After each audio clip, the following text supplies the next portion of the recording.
Hey guys, so this is 2024 Toyota 4Runner, and today I want to remove these factory crossbars. So, and unlike some other Toyota models, this is kind of a little challenging. So what's going to need to happen is I'm going to have to remove this plastic piece here, loosen these knobs, and then just kind of slide them out. So that's what I want to show you guys today, and for that I'm going to be using some plastic pry tools and terry towel, or like some kind of towel, so that way you won't end up accidentally scratching your paint or what have you. So yeah, let's start with that.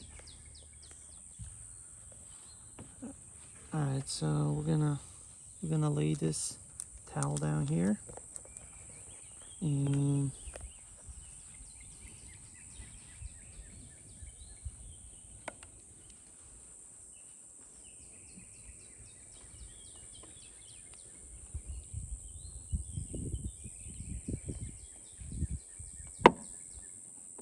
there you go. Here's the first one.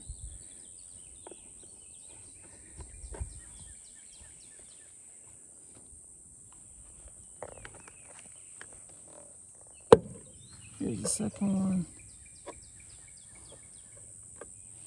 Okay, so I guess the first one didn't pop out all the way, so I'm gonna come back here again. There you go.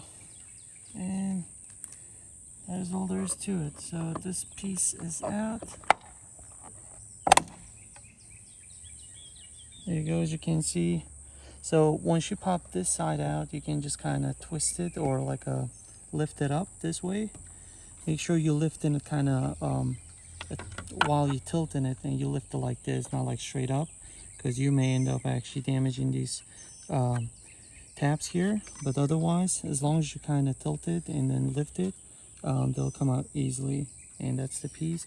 So now I'm going to loosen, do the same thing with the other side. And once I take these pieces out, all I'm going to do is just loosen these knobs here and then slide it out. So just stay tuned. All right, so I got the passenger side out as well. So I just want to show you where the mounting sides are. So approximately like about an inch, maybe inch and a half, from the back, from this edge to here, and then same goes here. So whenever you're inserting pry tool, you want to try to go in here, like around this areas. So that way it'll just it'll give you more leverage. At the same time, you're not going to end up cracking the cover piece, the plastic piece.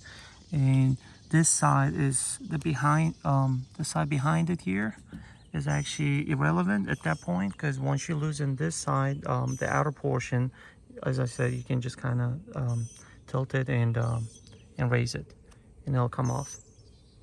So now we're gonna loosen these knobs here.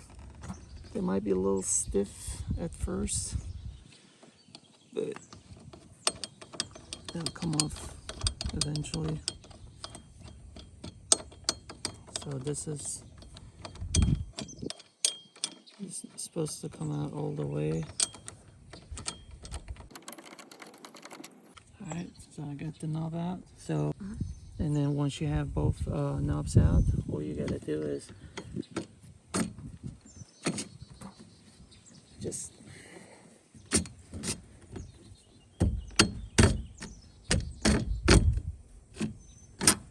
slide them out.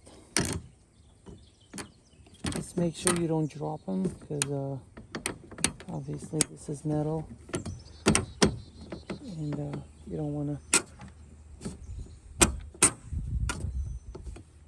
to mess up the roof, right? So, and then you do have these kind of like a square looking washers, if you will. So make sure they don't come off loose if you're going to be reusing them later. But otherwise, one roof rack is out. I mean, one roof crossbar is out. Just gonna tighten these back, so that way we won't lose them later. All right, so now taking the last knob here, removing it from the front crossbars, and then just slide them out.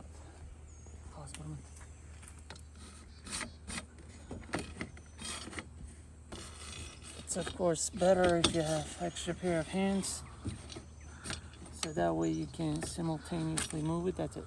That's good, Julie. Good. Okay. All right. Now,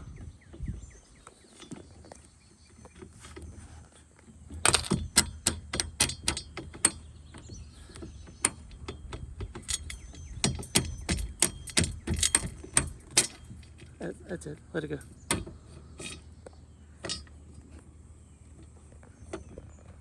you go. But the installation is going to be the same process in reverse. Obviously, you're going to still have to remove the plastic caps from the rails to install the crossbars. But then once you remove the caps, all you gotta do is just slide them in. You want to look at this the signs right here. It says left front, so this is going to be going first, and this side facing towards the front of the vehicle. And yeah, I mean, everything is basically pretty self-explanatory as long as you're using the OEM crossbars. Everything's already written, and it's really hard to kind of miss it, because like I said, everything is written already here. So this is the driver's side, this is the passenger side.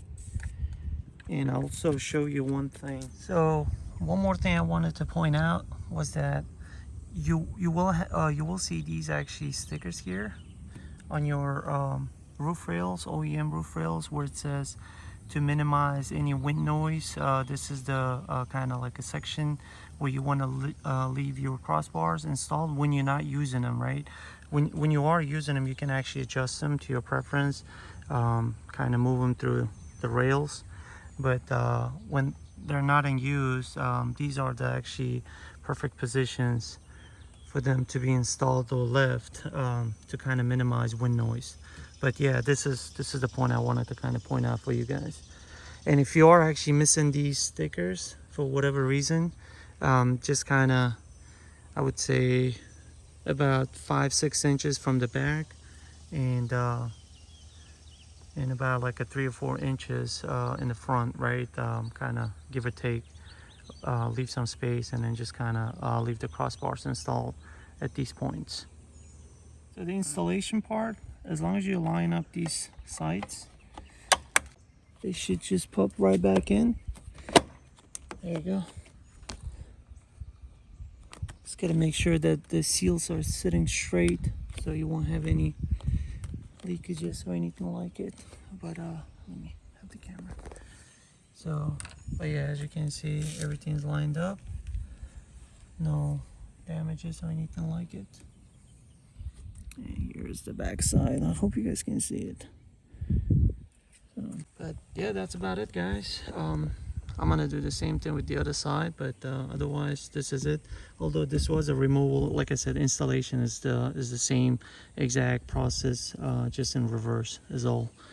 But yeah, thanks for watching. I hope you guys find this video to be helpful. If you did, give it a thumbs up, and if you have any questions or concerns, just leave them in the comment section below. Otherwise, I hope to catch you guys in future videos. Take care.